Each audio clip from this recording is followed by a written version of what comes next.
अस्सलाम वालेकुम, मैं हूं शाहजेब खानजादा। 9 मई के वाकयात को 1 साल से जायद का अरसा हो चुका है, मगर इसके बावजूद इस मामले को लेकर कशीदगी बढ़ती जा रही है। तहरीक इंसाफ और इस्टेब्लिशमेंट आमने सामने है। इस्टेब्लिशमेंट वाजे कर रही है कि तहरीक इंसाफ से कोई बातचीत नहीं हो सकती और उसका एक ही रास्ता है कि सिद्क़ दिल से माफ़ी मांगी जाए। और फिर 9 मई को आर्मी चीफ का बयान सामने आया कि 9 मई का सियाबाब रकम करने वालों से कोई समझौता होगा और ना ही कोई डील होगी, और अपने आप को मासूम जाहिर करने वाले असल रहनुमाओं को अपने जराइम का हिसाब देना पड़ेगा। लेकिन आज तहरीक इंसाफ ने पार्लियामेंट के फ्लोर पर भी DGISPR की प्रेस कॉन्फ्रेंस को मुस्तरद करते हुए इसे सियासी प्रेस कॉन्फ्रेंस करार दिया और PTI के रहनुमा मुसलसल ये बयान दे रहे हैं कि हम माफ़ी नहीं मांगेंगे, बल्कि हमसे माफ़ी मांगी जाए और 9 मई के वाकयात की शफाफ तहकीकात करवाई जाए। और आज एक बार फिर इमरान खान ने जेल से यही पैगाम दिया कि मुआफ़ी तो मुझसे मांगी जाए। जबकि पार्लियामेंट में भी इस हवाले से आज एक हंगामा खेज इजलास हुआ। अपोजिशन लीडर उमर अयूब और पार्लिमानी लीडर ख्वाजा आसिफ के दरमियान बहस हुई। इस बहस के दौरान शोर शराबा और नारेबाजी भी देखने में आई। पहले तहरीक इंसाफ के अपोजिशन लीडर उमर अयूब ने कौमी असम्बली से खिताब करते हुए कहा कि 9 मई सिर्फ एक बहाना था, इमरान खान निशाना था। DGISPR की प्रेस कॉन्फ्रेंस को मुस्तरद करते हैं, ये एक सियासी प्रेस कॉन्फ्रेंस थी। Director general inter services public relations ने जो प्रेस कॉन्फ्रेंस की उसको हम इन टोटो रिजेक्ट करते हैं। DGISPR ने प्रेस कॉन्फ्रेंस की जनाब स्पीकर, वो एक पॉलिटिकल प्रेस कॉन्फ्रेंस थी। उनके बयानिए में ही बाइपोलर डिसऑर्डर है। उनका बयानिया खुद ही कंफ्यूजन का शिकार है और वो इंटरफियर कर रहे हैं पॉलिटिकल रेल्म में, जो सिर्फ और सिर्फ जो सिक्योरिटी इदारे हैं वो पॉलिटिक्स में इंडल्ज नहीं कर सकते। उनकी ये प्रेस कॉन्फ्रेंस होनी ही नहीं चाहिए थी।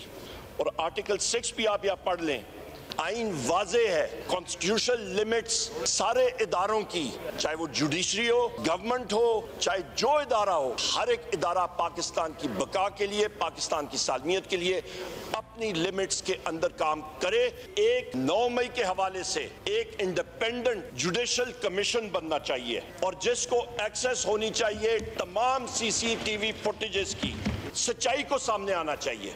मैं यहाँ पे क्लियर कट कर दूं कि 9 मई एक बहाना था, वजीर आजम इमरान खान निशाना था। उमर अयूब ने अपने खिताब में आइन तोड़ने पर आर्टिकल 6 की भी बात की, जबकि ख्वाजा आसिफ ने कौमी असम्बली से खिताब करते हुए कहा कि आइन तोड़ने पर आर्टिकल 6 जरूर लगना चाहिए, लेकिन सबसे पहले ये article field marshal Ayub Khan पर लगना चाहिए। जिसके बाद कौमी असम्बली में अपोजिशन और हुकूमत के दरमियान काफ़ी शोर शराबा देखा गया। मैं बिल्कुल हमायत करता हूं कि आर्टिकल 6 जो है ज़रूर लगना चाहिए जिन लोगों ने इस तोड़ा, लेकिन शुरू जो है उस जाली फील्ड मार्शल अयूब खान से होना चाहिए, जिसने 1958 में सबसे पहले पाकिस्तान में ये रीत रखी थी। Pakistan ji kindly order in the house. Umar साहब, आपने जब तकरीर की कोई बीच में नहीं बोला, आपने तकरीर की कोई बीच में नहीं बोला। इस तरह तो फिर आप लोगों की तकरीर हो ही नहीं सकेगी। आपकी तकरीर में कोई नहीं बोला था, अभी जरा लगी रहनी था मर्चे, आपकी तकरीर में कोई नहीं बोला था। प्लीज तशरीफ रखें। अभी तो पूरी रात बाकी है, अभी तो इब्तिदा हुई है। जो जड़ है सारे शाखसाने की, आइन की पामाली की, निकालें उसकी लाश कब्र से बाहर और लटकाएं उसको फांसी के ऊपर। जी देखें जनाब स्पीकर, मैं बिल्कुल सही कह रहे हैं ये, लेकिन फ्रंट बेंच पे इस वक्त भी लोग बैठे हैं जो मजलिस शूरा में भी थे, जनरल जिया के साथ भी फ्रंट बेंच पे बैठे हुए। जरा अपने इर्द गिर्द देखें, हमें क्यों देखते हो? हम तो मानते हैं हम जनरल जिया के साथ थे, हमने इस फ्लोर के ऊपर माफी मांगी हुई है उस चीज की। ये लोग जो इधर बैठे हुए हैं नवाज शरीफ के साथ थे, जनरल जिया के साथ थे, उनको याद नहीं है कि कहां थे ये।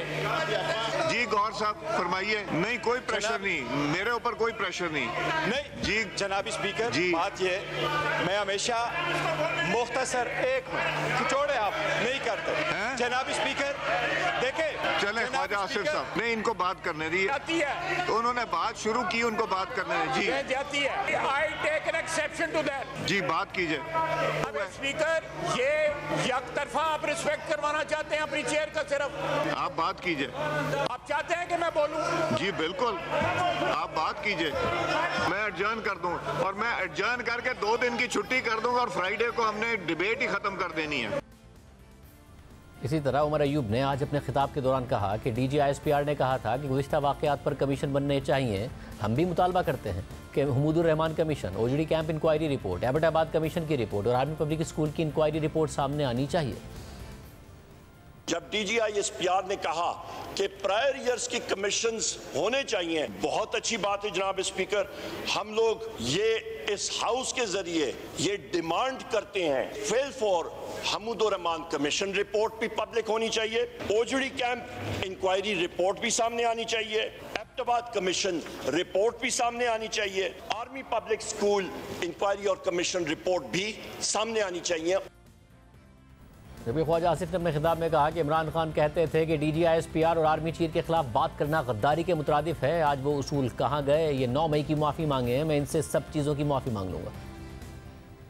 जनाबे वाला इनके लीडर ने कहा कि जो DGISI के खिलाफ बात करता है, चीफ ऑफ स्टाफ के खिलाफ जो बात करता है, वो गद्दारी का मुर्तकब होता है। आज वहाँ कहाँ गए वो असूल जो है? बाजवा था, फैज था, तो उस वक्त गद्दारी थी। आज जो है चीजें बारे में नहीं है तो गद्दारी नहीं है। आज वो मुहिब्बुल वतनी बन गई है। 10 साल खाकी वर्दी वालों की गोद में बैठा रहा ये शख्स जिसका नाम इमरान खान है। बाजवा ने इसी हाउस में, इस जगह पे बाजवा और फैज आके ब्रीफिंग देते थे। ISI को फोन जाता था प्राइम मिनिस्टर हाउस से कि हमारा कोरम पूरा कराओ। हाउस में जो इस ऐवान के साथ जो कुछ हो चुका है, ये इनकी 10 फसलें नहीं माफी मांगते रहे तो मसाला नहीं हो सकता। अब स्पीकर साहब कहते हैं मैं अपने बाप से नहीं माफी मांगता, और मैं इनसे क्यों माफी मांगू? चाहिए ना 9 मई को शहीदों के मुजस्समे तोड़े, ये जाके कोर कमांडर के घर के आगे जो है आग लगाएं, उसको मियां वाली में जहाजों को आग लगाएं, जाके चकदरा में जाके फौज को अटैक करें, गालियां दें और कहें खान नहीं तो पाकिस्तान नहीं, और मैं इनसे माफी मांगू? मैं मर जाऊंगा इन लोगों को से माफी नहीं मांगूंगा। 9 मई की माफी मांगे, मैं सब चीजों की माफी मांग लेता हूँ। और यार पर कोई चूना ही मार लिया मुंह दे उत्ते और तेरे मुंह दे कालख है, पूछ ले ना सारे तो किदे मुंह दे कालख है, पूछ ले सारे तो। जबकि इससे पहले चेयरमैन तहरीक इंसाफ बैरिस्टर गौहर खान ने जेल में इमरान खान से मुलाकात करने के बाद मीडिया से गुफ्तगू करते हुए कहा कि इमरान खान ने कहा है कि जिस तरीके से मेरी गिरफ्तारी की गई, मुआफ़ी तो मुझसे मांगी जाए बजाय इसके कि किसी वाक़े पर मैं माफ़ी मांगूं। खान साहब ने यही कहा है कि मेरे से माफ़ी मांगी जाए बजाय इसके कि मैं माफ़ी मांगूं। खान साहब को 9 मई को किसकी साजिश पे गिरफ्तार करने की कोशिश की गई, गिरफ्तार करवा के किसने हुक्म किया था, इसी तशद्दुद पुरतशद्दुद तरीके से गिरफ्तार करना किसका ऑर्डर था, इस पे एक रद्द अमल आना, वो हम नहीं कहते कि इसकी जस्टिफिकेशन है तशद्दुद पे किसी का आना। लेकिन इसके साथ खान साहब ने ये कहा है कि इसी बात पे मुझे जेल में डालना, बार बार मेरी कोशिश करना कि जेल में हो जाऊँ, चाहे वो 18 मार्च का हो, चाहे वो 9 मई का हो, चाहे वो फिर 5 अगस्त को विद इन मिनट्स उसकी गिरफ्तारी हो। इसलिए खान साहब ने कहा है कि मेरे से माफ़ी मांगी जाए बजाय इसके कि मैं किसी इवेंट पे माफ़ी मांगूं। साथ ही तहरीक इंसाफ के रहनुमा ये भी दावा कर रहे हैं कि इमरान खान के तहवील में ज़ख्मी होने से मुताल्लिक जिन लोगों ने अफवाहें फैलाई थी, असल में उनकी वजह से 9 मई के वाक़यात हुए।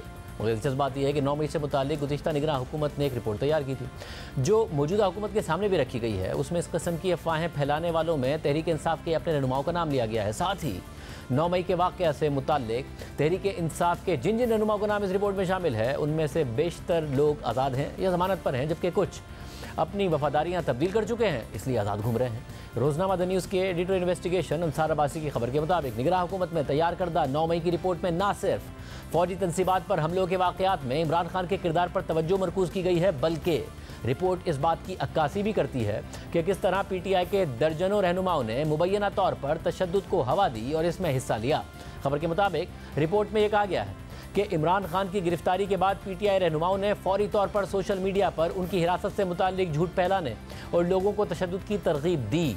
बड़े पैमाने पर यह इल्ज़ाम आयद किया गया था कि इमरान खान पर हिरासत में तशद्दुद किया जा रहा है और उनके कत्ल का इम्कान है, और इस हवाले से जो ज़बान इस्तेमाल की गई वो इंतहाई सनसनीखेज़ और इश्तियाल अंगेज़ थी। खबर के मुताबिक निगरान हुकूमत की रिपोर्ट में 9 मई को PTI रहनुमाओं की जानिब से कहे जाने वाले झूठ और तशद्दुद की तरगीब की कुछ मिसालें दी गई हैं, जैसे कि हम्माद अजहर ने दोपहर 2:37 पर ट्वीट में इल्ज़ाम आयद किया कि इमरान खान पर तशद्दुद किया जा रहा है। जरताज गुल ने 3:10 पर खदशा जाहिर किया कि इमरान खान को हिरासत में कत्ल कर दिया जाएगा। मुराद सईद ने बिल तरतीब 2:37, 2:44 और 4:20 पर ट्वीट में पार्टी कारकुनों को मुख्तलिफ मकामात पर जमा होने के लिए कहा और उन्हें हिदायत की कि वो इमरान खान पर तशद्दुद ना होने दें और जो लोग खुद को ताकतवर समझते हैं उनके लिए ज़मीन को जहन्नुम बना दें। फरूख हबीब ने 4:51 पर ट्वीट में लोगों से कहा कि वो अपनी जान कुर्बान कर दें लेकिन इमरान खान पर तशद्दुद ना होने दें। अली अमीन गंडापुर ने शाम 5:12 पर ट्वीट में कारकुनों से कहा कि अभी या फिर कभी नहीं अपनी जानों से खान की हिफाजत करें। जबकि अली ज़ैदी ने 4:23 पर ट्वीट की कि पार्टी कारकुन सिंध को बंद कर दें। इसके अलावा अनम शेख, शानदाना गुलजार, कंवर शौजब ने अपनी ट्वीट्स में लोगों को GHQ रावलपिंडी के मकाम पर एहतजाज के लिए कहा। जबकि सेनेटर एजाज चौधरी ने 2:28 पर ट्वीट में पार्टी कारकुनों से पूरा मुल्क बंद करने की अपील की। फैसल जावेद खान ने 2:48 पर ट्वीट में कहा कि इमरान खान पर तशद्दुद हो रहा है। शहरियार आफरीदी ने 3:36 पर ट्वीट में कहा कि जिन गद्दारों ने खान को गिरफ्तार किया है उन्होंने कौम पर हमला किया है। खबर के मुताबिक रिपोर्ट में कहा गया है कि इमरान खान की गिरफ्तारी के फौरन बाद PTI के सोशल मीडिया कारकुनों ने मुहिम चलाते हुए ऐसे ट्विटर ट्रेंड्स शुरू किए जो तशद्दुद की हौसला अफजाई करते और लोगों को GHQ पर हमले की तरगीब देते थे।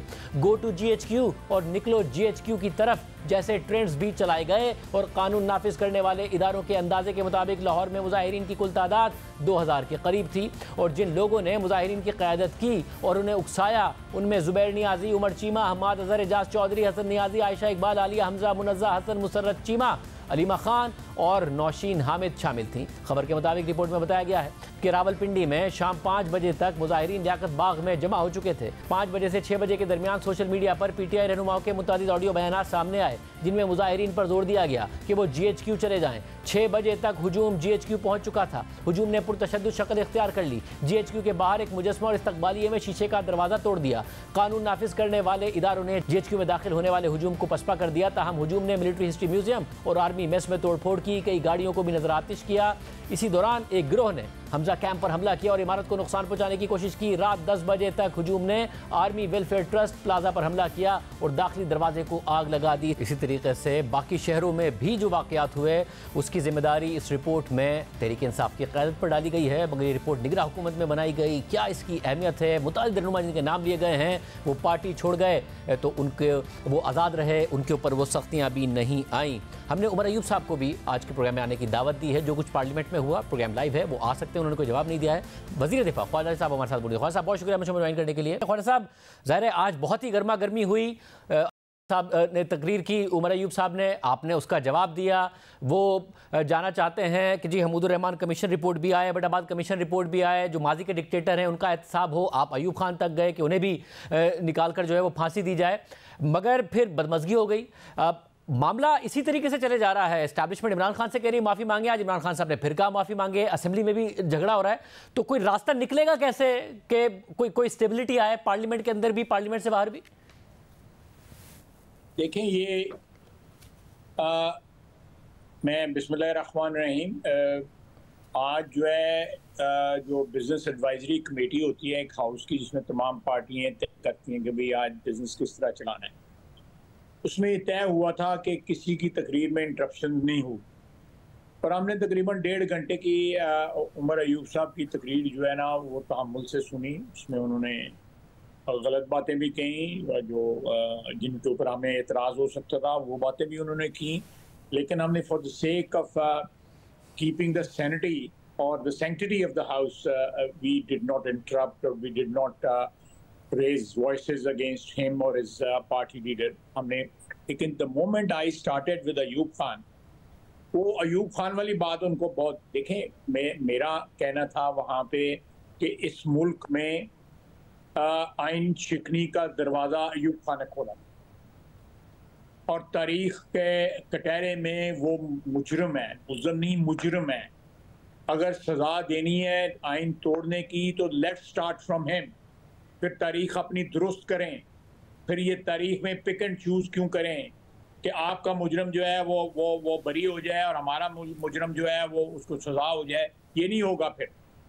और जिन लोगों ने आइन तोड़ा है यहाँ पे, जिस रात अदम एतमाद की तहरीक पास हुई उस रात भी आइन तोड़ा गया। फिर उन्होंने कहा जी कि आपने ये बातें की हैं, माफ़ी मांगी है। मैंने स्पीकर को कहा जी मैं माफ़ी 10 दफ़ा मांगने को तैयार हूँ, इनको कहें 9 मई को जो इन्होंने जो कुछ किया उसकी माफ़ी मैं बिल्कुल मांगने को तैयार।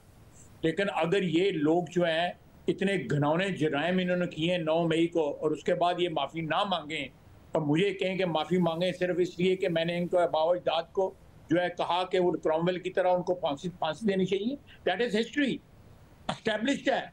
वो घोड़े पे बैठ के जो है पार्लियामेंट में आया था और उसने मार्शल लॉ लगाया था, तारीख में पहला मार्शल लॉ उसने लगाया था। उसकी सज़ा उनको 1863 में जाके उसकी जो है लाश जो निकाल के फांसी पे चढ़ाया गया था।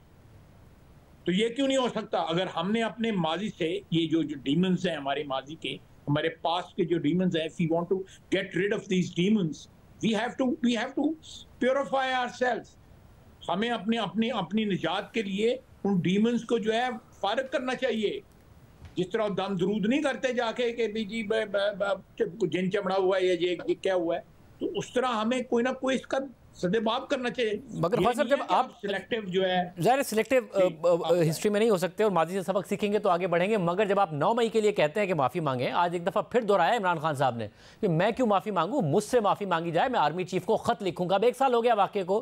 ख्वाजा साहब ज़ाहिर तहरीक इंसाफ ने बार बार पोजीशन बदली, पहले कहा कि हमारे लोग थे ही नहीं, फिर कहा मेरे लोग थे और क्या करते जब मुझे इस तरीके से गिरफ्तार किया गया, फिर कहा कि उकसाया गया था उन्हें ये कह के कि इमरान खान ज़ख्मी हो रहा है, फिर यह हक़ाइक़ सामने आ गए कि तो बातें तहरीक इंसाफ के रहनुमाओं ने खुद की थी। मगर जो कुछ 1 साल में हुआ कि इस 9 मई के वाक़े को एक टूल के तौर पर इस्तेमाल किया गया पार्टी छुड़वाने के लिए, बहुत सारे रहनुमा जिन्होंने पार्टी छोड़ी उनके खिलाफ कुछ नहीं हुआ, तो अब आपको नहीं लगता पुलों के नीचे से बहुत सारा पानी बह गया है? कौन पहले ब्लिंक करेगा? वहां से भी माफी का मुतालबा हो रहा है, इमरान खान साहब की तरफ से भी माफी का मुतालबा हो रहा है।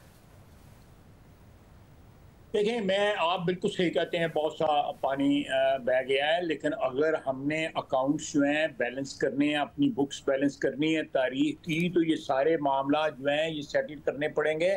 फिर कोई भी मामला जो है पुराना नहीं हुआ। मुझे ये बताएं कि ये कहते थे, इमरान रियाज को इंटरव्यू में ने कहा था कि चीफ ऑफ आर्मी स्टाफ और DGISI के खिलाफ जो है बात करना गद्दारी है। कहा था ना इन्होंने, मैं गलत बात तो नहीं कह रहा, कहा था ना उन्होंने कहा था, आप गलत नहीं कह रहे, मगर उन्होंने तो गलत कहा था ना।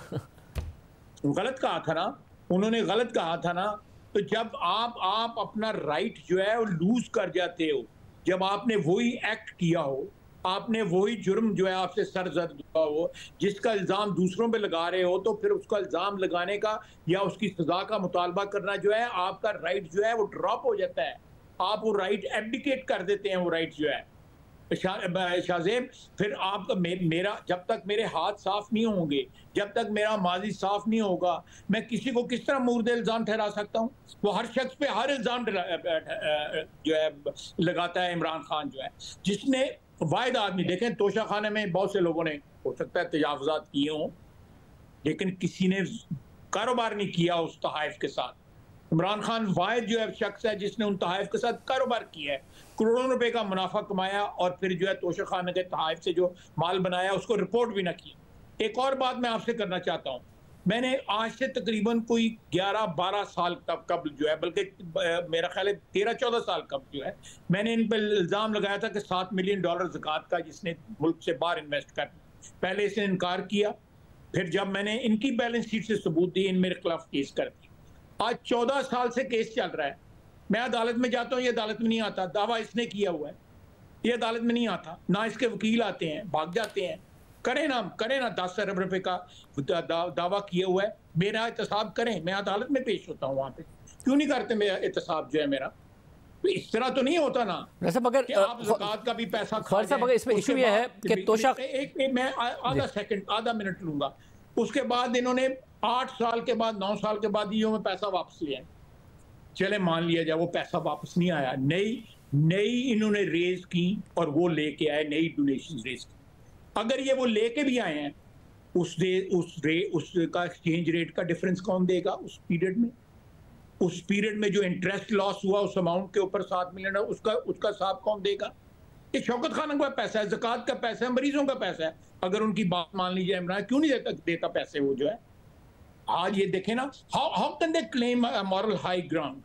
वैसे मगर ख्वाजा साहब ज़ाहिर इसमें एक मसला ये है कि जब आप कहते हैं तोशाखाना के मामले में बहुत सारे सवाल उठते हैं, इमरान खान साहब पर सवाल उठते हैं, हमने इस प्रोग्राम में उठाए, मगर मसला ये है कि अब तोशाखाना के मामले को भी पॉलिटिकल टूल के लिए इस्तेमाल किया गया कि इलेक्शन से पहले इमरान खान साहब के खिलाफ फैसला देना था और उनकी बीवी समेत उन्हें जेल में डालना था।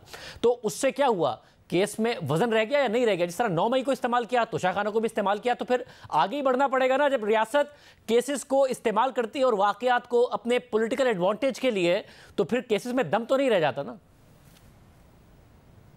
नहीं, मैं इससे I'll beg to differ with all due respect। मैं केसेस में ये आप कह सकते हैं कि किस वक्त प्रोसिक्यूशन से वो सही तरह ना बने, तो मैं सारी 60-70 साल की जो तारीख है उसकी बात करता हूँ। लेकिन जो है जराइम जो है वो सरजद हुए हैं, 9 मई को जराइम सरजद हुए हैं, इसमें कोई शक नहीं है। तोशाखाना का जुर्म जो है सरजद हुआ है, इसमें कोई शक नहीं है। 190 मिलियन पाउंड वाला जुर्म सरजद हुआ है, इसमें कोई शक नहीं है। मुझे 190 मिलियन पाउंड के लिए जो है बाज़ अशखास के फ़ोन आए कि आप ये क्यों कर रहे हैं। मैंने आपको मेरा ख्याल बताया भी है। मतलब अगर वो क्यों कर रहे हैं, वो जो शख्सियत हैं वो फिर आपके आजकल बहुत करीब हैं, उनका नाम ले दें। नहीं, मैं नहीं नाम लेता। ऐसी टॉपिक किसी और तरफ जो है जो जहाँ मैं फोकस करने की कोशिश करता हूँ वहाँ से फोकस हट जाएगा, ये फिर किसी वक्त बात कर लेंगे। लेकिन ये सारे जो मैंने गिनवाए हैं, अलकादर ट्रस्ट हो गया, तोशाखाना हो गया, ये सारे जो केसेस जो हैं, फॉरेन फंडिंग हो गई, इस सारे के सबूत मौजूद है। आप ये कह सकते हैं, मगर देखिए ना ख्वाजा साहब, जब 190 मिलियन पाउंड का जिस तरह केस चल रहा है उस पर वो क्योंकि मेरिट के मुताबिक चल रहा है, जब गवाहों के बयानात भी हो रहे हैं, जल्दी भी नहीं दिखाई जा रही है, तो उस पर सवाल भी नहीं उठ रहा है कि जी ये मेरिट के अगेंस्ट जा रहा है। इमरान खान साहब उस हवाले से बयान देते हैं मगर उस बयान में वजन नहीं होता, वो अपना जो दिफा पेश करते हैं उस दिफा में वजन नहीं होता। ये तोशाखाना का जो मामला था, साइफर का जो मामला था, उसको ख़राब किया गया ना सियासी एडवांटेज लेने के लिए। 9 मई के वाक़े को भी ख़राब किया गया ना सियासी एडवांटेज लेने के लिए कि जिसने पार्टी छोड़ी उसे माफ़ी मिल गई। नहीं, देखे ना, मेरा नहीं ख्याल में 9 मई का वाक़या जो है ना वो उसका एक और एंगल है कि आप कह सकते हैं, आपकी इंटरप्रिटेशन है कि उस केसेस को सही प्लीड ना किया गया, या केसेस को जो सही जो है परस्यू ना किया गया, या केसेस को हैंडल सही ना किया गया। आप आर्गुमेंट से कर सकते हैं, I will not differ from that कि आप नहीं कर सकते। लेकिन एक बात जो है शाहजेब, वो मुस्तनद है कि ये केसेस जो है ये वारदातें हुई हैं, ये वारदातें उसने की हुई हैं इमरान खान ने जो है। लेकिन सूनर और लेटर 9 मई का भी जो है ये वारदातें सारी दुनिया के सामने टीवी स्क्रीन के ऊपर, शनासा चेहरे, पीटीआई के लीडरशिप के चेहरे, वो सारे के सारे वो नारे कि पाकिस्तान नहीं तो खान नहीं, इमरान खान नहीं तो पाकिस्तान नहीं, ये कौन नारे लगाता था? मैंने आज असेंबली में कहा है, कोई जवाब नहीं, शोर मचाते थे, जवाब नहीं कोई देता था। ये किसने नारे लगाए हैं? ये चीज़ें जो हैं आप उनकी जो एडजुडिकेट करने की वैल्यू जो है आप उसको जो है क्वेश्चन कर रहे हैं कि एडजुडिकेशन की जो तरीकाकार है या उसकी वैल्यू जो है वो हो सकता है आपका उस पर एतराज़ हो। मैं उस पर तो मगर ख्वाजा साहब, आपका एक चीज़ जिस पर एतराज़ नहीं हो, गालिबन DGISPR कह रहे हैं जी फिर 2014 से करें, 9 मई सिर्फ ना करें। PTI कह रही है कि जी फिर आप हबूदुर रहमान कमीशन से करें, एबटाबाद कमीशन की भी रिपोर्ट लेकर आए, ये सारे के सारे मामला पब्लिक करें। आपका नून लीग का तो किसी पर भी एतराज़ नहीं होना चाहिए, सब चीज़ पब्लिक होनी चाहिए। आप तो खुद कह रहे हैं कि फिर अयूब खान से शुरू करें, तो फिर वहाँ से शुरू करके सारा एहतसाब करें, सब आवाम के सामने रखें किस किसने क्या क्या गुल खिलाया इस मुल्क के साथ। बिल्कुल सही है। देखें, बात असल में ये उस तनाज़र में हुई थी कि 2014 जो है उससे इस तरह बात की गई थी कि उससे पहले जो है किसी को 15 साल गुजर गए बीच में। ये जो इस वक्त तनाज़ा है इमरान खान में और एंटी इमरान खान फोर्सेस जो हम लोग हैं उनमें, जो तनाज़ा जो है दोनों पार्टीज जो है ना वो इस वक्त मौजूद हैं, पार्लियामेंट में मौजूद हैं, अवाम में मौजूद हैं, सब मौजूद हैं। या 9 मई का जो वाक़या है उसकी पार्टी सारी मौजूद हैं, इसलिए कहा गया कि 14 मई से इसको स्टार्ट कर लें। लेकिन अगर इंसाफ के तकाजे यही हैं कि हबूदुर रहमान कमीशन से नहीं, फिर 58 से, फिर क्रॉमवेल की जो है मिसाल जो है मैंने सही दी है ना, तो उसको निकाल के उसकी हड्डियों को निकाल के जो है सूली पे चढ़ाया गया था, तो फिर यही होगा ना, ये वहाँ से इब्तिदा तो करें, एक दफ़ा इब्तिदा तो करें, फिर करें जो जिन जजेस ने दिया था जुल्फ़िकार अली भुट्टो को फांसी दी थी उन पर कत्ल का मुकदमा बनाए ना, फिर जनरल ज़िया के ऊपर देखें, मैं वाहिद सियासतदान हूँ, आज भी मुझसे ताने दिए जा रहे थे ना, मैंने जनरल ज़िया से अपनी वाबस्तगी की, आप भी उस चीज़ के गवाह हैं, मैंने असेंबली के फ्लोर के ऊपर माफ़ी मांगी हुई है। लेकिन मेरे वालिद को उस वक्त हाइंडसाइट का एडवांटेज नहीं था, मुझे तारीख का एडवांटेज है, हाइंडसाइट का एडवांटेज है। इसलिए मैं कह रहा हूँ कि जो हुआ गलत हुआ, क्योंकि आज उसके बाद 2 नस्लें जो है उसके नताइज भुगत चुकी हैं। जो अफगानिस्तान में हमने इंटरवेंशन जो की थी उसके नताइज आज भी भुगत रही हैं, पता नहीं कितनी नस्लें हमारी भुगतेंगी उस चीज़ को। मुझे ये दुख है, मुझे और कोई दुख नहीं है। सियासत मैं बड़ी सियासत कर चुका हूँ, अल्लाह का मेरे पे बड़ा फजल है। मगर साहब ये बड़ा फजल है। अब जो ज़ाहिर है 9 मई का, अगर आप तारीख 9 मई का एक इंतहाई अफसोसनाक वाकया है, उसके हकाइक सारे के सारे मौजूद हैं। बट नाउ अब सिचुएशन ये है कि ज़ाहिर वहाँ से माफ़ी का मुतालबा है। आज खान साहब ने दोबारा दोहराया, उन्होंने कहा कि मैं क्यों माफ़ी मांगू। अब नज़र आ रहा है ना कि बात सीधी सीधी हो रही है, ऐसा नहीं है कि कहीं से भी कोई फ्लेक्सिबिलिटी है। ऐसे में होता है, 2019 में जब नवाज शरीफ साहब ने तकरीर की, उसके बाद आप लोगों का बैकडोर खुल गया था इस्टेब्लिशमेंट के साथ। अब खान साहब भी सियासत तो इसी मुल्क में करते हैं, इस्टेब्लिशमेंट के इतने करीब रहे हैं कि उसकी भी रग रग से वाकिफ़ हैं, तो आपको क्यों नहीं लगता कि एक बैकडोर खुल जाएगा उनका, और आप लोग अगर मुज़ाकरात में कोई किरदार नहीं अदा करेंगे तो खुद इस्टेब्लिशमेंट को बैकडोर खुलना पड़ेगा और वो दबाव में आएगी? मैं शादेब उस मसले पे कुछ पॉसिबिलिटीज जो हैं वो तो एंडलेस पॉसिबिलिटीज हम डिस्कस कर सकते हैं, उसमें कोई जो है उसमें जो कोई एंड नहीं होगा, उसकी बहस का कोई फायदा नहीं होगा। लेकिन मुझे बताएं कि इन्होंने ये इनका जो औकात जो है या इनकी जो बसात जो है, मैं औकात का लफ्ज़ थोड़ा सा हो सकता है एतराज़ आ जाए, बसात जो है ये है कि ये पार्लियामेंट कसरे सदारत में जो है प्रेसिडेंसी में जाके ये उनको मिले बाजवा साहब को। उनको इन्होंने कहा कि पहले 8 दिन 10 दिन पहले गालियां दे रहे थे, उसको उनको कहा जी हम ताहयात आपको एक्सटेंशन दे देते हैं, आप हमारा साथ दें, आप हमारे बैकअप करें। अब ये देखें कितनी ताबेदारी है। मैंने आज भी कहा, मैंने कहा इस फ्लोर में, मैं तकरीर में कहा, इस फ्लोर में यहाँ पे जनरल फैज बैठते थे, जहाँ पे जनरल बाजवा बैठते थे, और कहीं भी नजर नहीं आते थे जो है इमरान खान साहब, वो ब्रीफिंग देते थे। हमने ब्रीफिंग ली उनसे, बिल्कुल ली। हमने स्पीकर साहब के घर में बैठ के लॉज डिस्कस किए, और बाहर वाले कमरे में 2 ऑफिसर ISI के बैठे जो मॉनिटर कर रहे थे कि ये फ्री कैन आपस में बात कर रहे हैं, सही बात कर रहे हैं कि नहीं कर रहे हैं। ये तो हालात थे पार्लियामेंट के 2018 से लेके 2022 तक जो है। मैं कोई सुनी सुनाई बातें नहीं कर रहा। I was part of that. ये मामला तो रिपोर्टेड फैक्ट्स हैं, ये मामला तो रिपोर्ट हुए हैं सारे के सारे। इमरान खान साहब को इस बात को ढका छुपा नहीं रखते थे, वो तो कहते थे कि मैं क्यों बात करूं। This is not even quasi जमहूरियत, this is not even quasi democracy. मगर अब pure and pure fascism and nothing else, one man rule. मगर आगे जाके अब आज शहबाज शरीफ साहब ने पार्टी सदारत से इस्तीफा दे दिया, यानी कि नवाज शरीफ साहब अब पार्टी सदर बनकर एक एक्टिव रोल अदा करना चाहते हैं, तो उनका किरदार क्या होगा? वो कोई मुज़ाकरात की राह हमवार करेंगे, कोई ऐसी चीज़ करेंगे, कोई ऐसा काम करेंगे, या वो मुतमईन है, खुश है जिस तरीके से चीज़ें चल रही हैं? देखिए नहीं, मेरा नहीं ख्याल कि वो खुश हैं। मैं बिल्कुल, आप दुरुस्त कह रहे हैं, वो he is not happy with the way things are moving, the things which ultimately I am 100% sure इंशाल्लाह ये we'll be able to achieve some headway as far economy is concerned, some headway.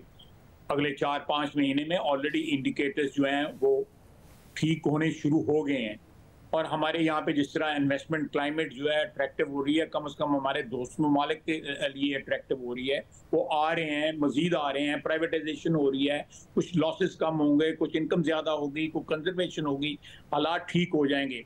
लेकिन इस वक्त as on today जिस तरह आप और मैं बात इस वक्त कर रहे हैं, आप ठीक कह रहे हैं कि लोगों में मायूसी भी हो सकती है, लेकिन I think things are perking up. वैसे मगर एक सूरत हाल मायूसी और जो ख़राबी है वो आज़ाद कश्मीर में हुई और बहुत ज़्यादा प्रोटेस्ट हुए।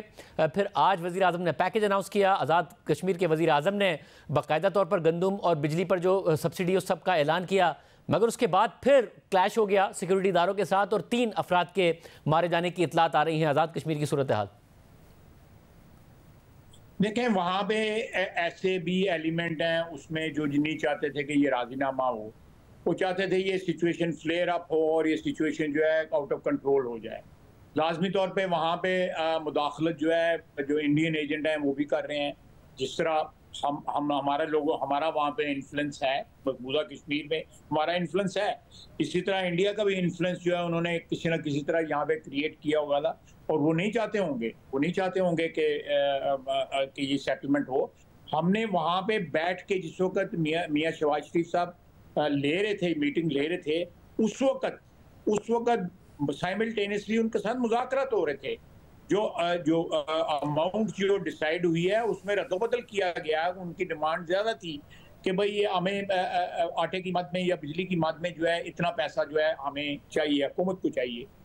जो लीडर्स की भी ये डिमांड थी कि हुकूमत को आप सब्सिडाइज करें। हम उसको परमानेंट कर रहे हैं, आने वाले दिनों में भी जो है इंशाल्लाह। मगर ख्वाजा साहब, ये अनाउंसमेंट वहाँ पे हम नहीं चाहते, मगर इसका जवाब ये तो नहीं है कि लॉ इन्फोर्समेंट एजेंसीज क्लैशेस में 3 बंदे मार दें। ये कोई सूरत हाल कंट्रोल करने का तो ऑप्शन नहीं है, ये तो सूरत हाल बिगाड़ने का ऑप्शन हुआ ना। नहीं, मैं समझता हूँ कि ये गलत बात है। उन्होंने परसों तरसों से एक इंस्पेक्टर को पहाड़ के ऊपर से धक्का दे के नीचे गिराया। लॉ इन्फोर्समेंट एजेंसीज ने जो है बिल्कुल उसको रिएक्ट नहीं किया। आज क्या सूरत हाल थी मैं फौरी तौर पे कमेंट नहीं कर सकता, because things are still fluid, तो मैं नहीं कमेंट कर सकता उनके ऊपर जो है इस वक्त। माफ़ी चाहता हूँ, लेकिन may be in the morning when the situation is a bit better और अंडर कंट्रोल और मुझे उसके तफसील मालूम हो तो फिर मैं कमेंट भी कर दूँ उसको। बहुत शुक्रिया वज़ीर दिफ़ा ख्वाजा साहब की गुफ्तगू आपने सुनी। आज इमरान खान साहब ने भी गुफ्तगू की है, सहाफ़ियों से की है। जियो न्यूज़ के नुमाइंदे शब्बीर डार ने उनसे सवालात भी किए। क्या इमरान खान साहब ने गुफ्तगू की? शब्बीर डार हमारे साथ मौजूद। डार साहब बहुत शुक्रिया मुझे ज्वाइन करने के लिए। आज बड़ी तफसील से इमरान खान साहब ने बातें की हैं। क्या मूड था, किस नुक्ते पर उन्होंने कहा कि वो आर्मी चीफ को ख़त लिखने लगे, क्योंकि आर्मी चीफ पर इल्ज़ाम भी लगा रहे हैं, फिर माफ़ी का आज दोबारा मुतालबा कर रहे हैं? शाहजेब साहब, इमरान खान के पास जो उनके पार्टी रहनुमा और वकला जो क़यादत है वो जो बाहर की इंफॉर्मेशन उनके पास लेके जाते हैं उसी हिसाब से उनका मूड जो है बदलता रहता है। आज कदरे बेहतर मूड था उनका, और जब हम आज सुबह अडियाला जेल पहुंचे तो इमरान खान कमरा अदालत के रोस्टम पर मौजूद थे। समाअत शुरू हो चुकी थी वो, और जज साहब से रिक्वेस्ट कर रहे थे कि जो बुशरा बीबी है उनका जो ब्लड टेस्ट होना है उसकी इजाज़त दी जाए, और शौकत खानम का जो डॉक्टर आसिम है उनसे इनके सैंपल्स लिए जाएँ ब्लड के। और उनके वकला ने एक और दरख्वास्त अदालत में जमा कराई, जो रुकने पार्लियामेंट बरतानिया की है सईदा वारसी, उनकी मुलाकात करवाई जाए। ये दोनों जो दरख्वास्तें अदालत ने मंजूर की। उसके बाद इमरान खान रोस्टम से नीचे आए और वो सहाफ़ियों की तरफ आए, और सहाफ़ियों से उन्होंने पहले गिला किया कि आपका जो सेंसर्ड प्रेस है ये मेरी गुफ्तगू मीडिया रिपोर्ट नहीं कर रहा, जिस पर हमने उनसे कहा कि आपको कोई गलत बता रहा है। आपकी बेशतर गुफ्तगू जो है वो रिपोर्ट हो रही है और नेशनल मीडिया पे रिपोर्ट हो रही है। उसके बाद उनको कहा गया कि अगर आप किसी रहनुमा की ड्यूटी लगाएं वो सारा रिकॉर्ड आपको ला के आप खुद चेक करें। उस पर उन्होंने कहा कि मेरे पास सिर्फ PTV दस्तियाब है, मैं सिर्फ PTV देखता हूँ, इसके अलावा मेरे पास कोई चैनल दस्तियाब नहीं है। उसके बाद वो जाके बुशरा बीबी के पास बैठे। थोड़ी देर में इंतज़ार पंजो था, जो उनके वकील हैं वो कमरा अदालत में आए, और उसके बाद करीबन 5 मिनट बाद वो और इंतज़ार पंजो था और बैरिस्टर गौहर खान इकट्ठे आए सहाफ़ियों से बात करने के लिए। और इमरान खान ने शुरू अपनी गुफ्तगू यहीं से की कि मैं आर्मी चीफ को मुल्की हालात पर एक ख़त लिखूँगा, और उन्होंने उनके हाथ में एक दस्तावेज़ थी 3 से 4 पेज पर मुश्तमिल, जो 190 मिलियन से मुतल्लिक़ थी। पहले तो उन्होंने कहा कि ये रजिस्ट्रार सुप्रीम कोर्ट का बयान है, और इसमें जो है बताया गया है कि जो अमाउंट NCA ने वहाँ से मुंतकिल किए उसमें मुनाफा हुआ 13 अरब का। खैर, उसके बाद जब हमने उनसे इस्तफसार किया कि क्या वाकई ये सुप्रीम कोर्ट रजिस्ट्रार का बयान है, उन्होंने कहा कि बिल्कुल ये उन्हीं का है। इंतज़ार पंजोता उनके साथ खड़े थे, उन्होंने भी कहा। खैर, उस पर लंबी गुफ्तगू हुई, उसमें शहजाद अकबर का जिक्र आया, फराग होगी का जिक्र आया, सुप्रीम कोर्ट का जिक्र आया। और उसके बाद जब हमने नायब हुकाम से पूछा कि ये वाकई रजिस्ट्रार सुप्रीम कोर्ट का बयान है, उन्होंने इस बात की नफ़ी की। उन्होंने कहा कि नहीं, ये नेशनल बैंक के किसी अफसर का बयान है जिसमें उन्होंने इस जो अमाउंट है उसके मुनाफे का जिक्र किया है। उसके बाद इमरान खान ने शेर अफजल मरवत से मुतल्लिक़ उनसे सवाल हुआ कि उन्होंने जो कहा है कि बानी PTI मुझे मुलाकात के लिए मगर मरवत साहब पर आने से पहले ये आर्मी चीफ को खत लिखने वाली बात कहाँ से आई कि मैं खत लिखूंगा, और माफ़ी वाली बात की माफ़ी आज फिर उन्होंने दोहराया कि मुझसे मांगी जाए? उनसे सवाल हुआ कि जो DGISPR ने प्रेस कॉन्फ्रेंस की थी उस पर आपकी पोजीशन जो है, पार्टी पोजीशन या आपका जो मौक़िफ़ है वो तो बिल्कुल क्लियर है, मज़ीद इसमें आप क्या कहना चाहेंगे? उस पर उन्होंने कहा कि मैं माफ़ी नहीं मांगूंगा, मैं एक बड़ी सियासी जमात का सरबराह हूँ, मुझसे माफ़ी का तकाजा बिला जवाज़ है और मैं इस मामले पर मुल्की हालात पर आर्मी चीफ को एक ख़त लिखूँगा। और ये उन्होंने बाकायदा तौर पे सहाफ़ियों को बताया। उसके बाद उन्होंने आज़ाद कश्मीर का जिक्र किया कि आज़ाद कश्मीर में जो मूवमेंट चल रही है ये मुल्क की बदकिस्मती है। हमारी आज़ाद कश्मीर और गिलगित बल्तिस्तान में हुकूमतें गिराई गई और जब असम्बली में अवाम के नुमाइंदे नहीं होंगे तो अवाम पब्लिक पे ही आएगी। और शेर अफजल मरवत से मुतल्लिक़ उनसे सवाल हुआ, उन्होंने कहा कि मैंने शेर अफजल मरवत को 2-3 मरतबा समझाया था कि पार्टी पॉलिसी की वायलेशन ना करें, लेकिन वो हर दूसरे दिन किसी न किसी पार्टी लीडर पर चढ़ाई करता था और ये पार्टी डिसिप्लिन की खिलाफ वर्जी थी।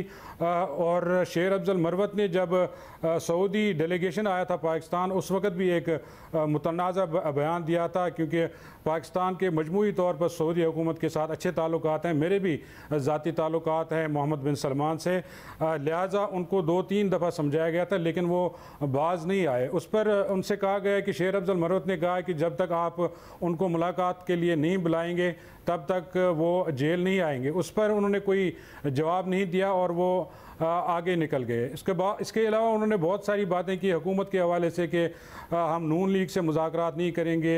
साबिक़ निगरान वज़ीर आज़म जो थे अनवारुल्लाह काकड़, उन्होंने जो फार्म 47 के हवाले से बयान दिया है उस हवाले से हम अदालत में जाएंगे और रिट पिटिशन करेंगे, नून लीग के साथ मुज़ाकरात हम नहीं करेंगे।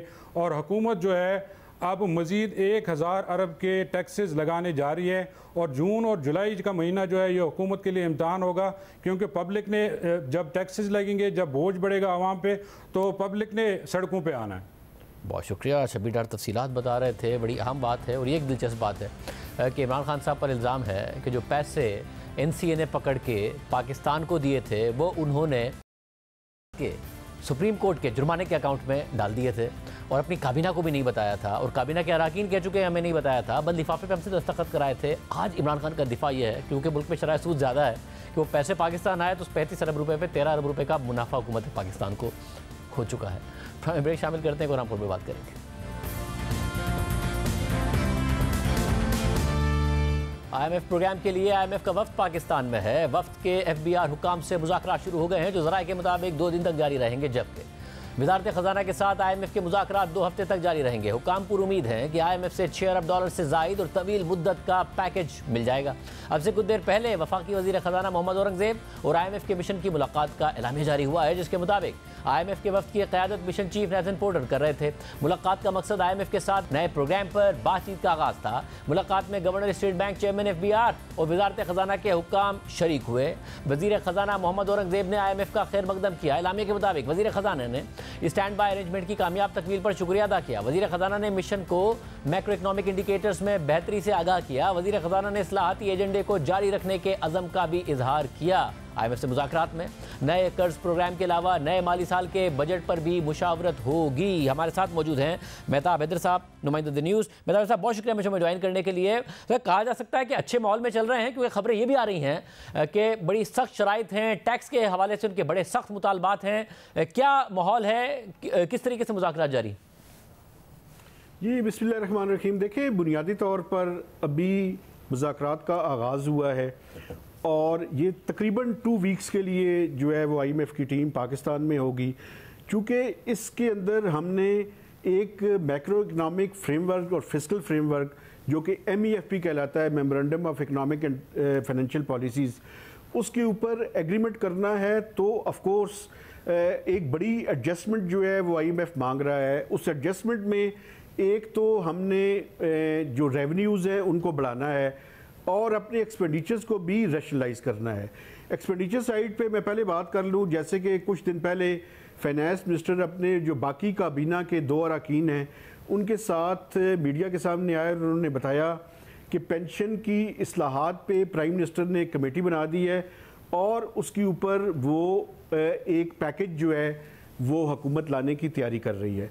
लेकिन मैं समझता हूँ कि वहाँ पे एक्सपेंडिचर्स पे तो इतनी गुंजाइश ज़्यादा नहीं है। ज़्यादा जो ज़ोर है वो रेवेन्यू साइड पे होगा। और बिल्कुल आपकी बात ठीक है कि रेवेन्यूज़ में IMF ये मुतालबा सामने रखेगा कि कम से कम जो अगले साल का टारगेट है वो अलाइन करे पिछले प्रोग्राम की तरह ना हो, चूँकि लास्ट प्रोग्राम में जो टैक्स टू GDP रेशियो है, जो 3 साल का प्रोग्राम था PTI के ज़माने में जो हुआ था, उसमें टैक्स टू GDP रेशियो नहीं बढ़ सकी थी, एब्सोल्यूट नंबर तो बढ़ गए थे। तो इस दफ़ा खासी कोशिश ये होगी कि टैक्स रेवेन्यूज़ के ऊपर और नॉन टैक्स रेवेन्यू, जिसमें आपको पता है कि पेट्रोलियम डेवलपमेंट लेवी है, उसके ऊपर जो है वो उनकी मेजर जो है वो फोकस है। उसमें पॉलिसी साइड पे भी और जो कंप्लाइंस की है, इन दोनों के ऊपर मैं समझता हूँ कि IMF जो है वो उसने कुछ टैक्स गैप्स भी अभी आइडेंटिफाई किए हैं, उन पे भी तवज्जो दी जाएगी। और इसके साथ साथ जो मेजर फोकस होगा वो जनरल सेल्स टैक्स के ऊपर होगा, क्योंकि जनरल सेल्स टैक्स में IMF के बकौल उसमें बड़ी गुंजाइश मौजूद है, वहाँ पे डिस्टॉर्शंस बड़ी ज़्यादा हैं, कुछ चीज़ों पे रेट कम है, तो वो स्टैंडर्ड 18% GST की बात करेंगे। तो अब देखना ये है कि हुकूमत किस तरह से करती है। और इम्पॉर्टेंट ये है कि जो पर्सनल इनकम टैक्स है और उसमें खासकर जो सैलरीड क्लास है, IMF की एक रिपोर्ट पहले आई जिसमें कहा गया कि स्लैब्स को कम करने की बात है। फाइनेंस मिनिस्टर ये कह रहे हैं कि हमने इसको डिवर्सिफाई करना है, रिटेलर्स को और एग्रीकल्चर इनकम टैक्स को और सर्विसेज सेक्टर के टैक्स को लेकर आना है।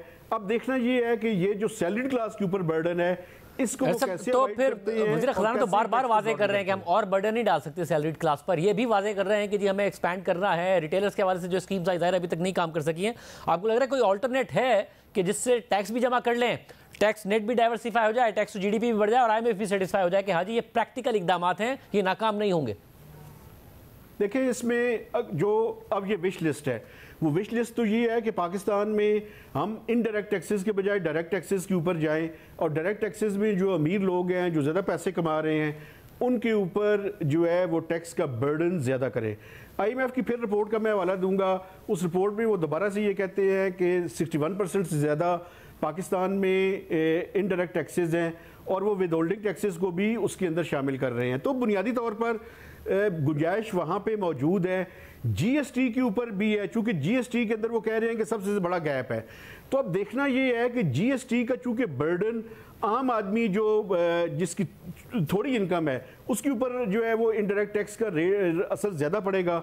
अब देखना ये है कि GST की डिस्टॉर्शंस को एक तरफ तो ख़त्म करना है, दूसरी तरफ जो डायरेक्ट टैक्सेस हैं वहाँ पे मैं समझता हूँ कि गुंजाइश खासी ज़्यादा मौजूद है और हुकूमत की इंटेंशंस तो ये है कि वो उस तरफ बढ़े, लेकिन उसमें आपको पता है कि ब्रॉडनिंग ऑफ टैक्स बेस के साथ साथ उन्हें प्रैक्टिकल कुछ इकदामात भी करने पड़ेंगे, क्योंकि सिर्फ डेटा जो है वो काफ़ी नहीं है, डेटा को कन्वर्ट करना पड़ेगा टैक्सेबिलिटी के अंदर, तब भी ब्रॉडनिंग ऑफ टैक्स बेस हो सकेगी। बहुत शुक्रिया, मैं तफसीलात बता रहे थे। आज प्रोग्राम में इतना ही, दीजिए, अल्लाह हाफ़िज़।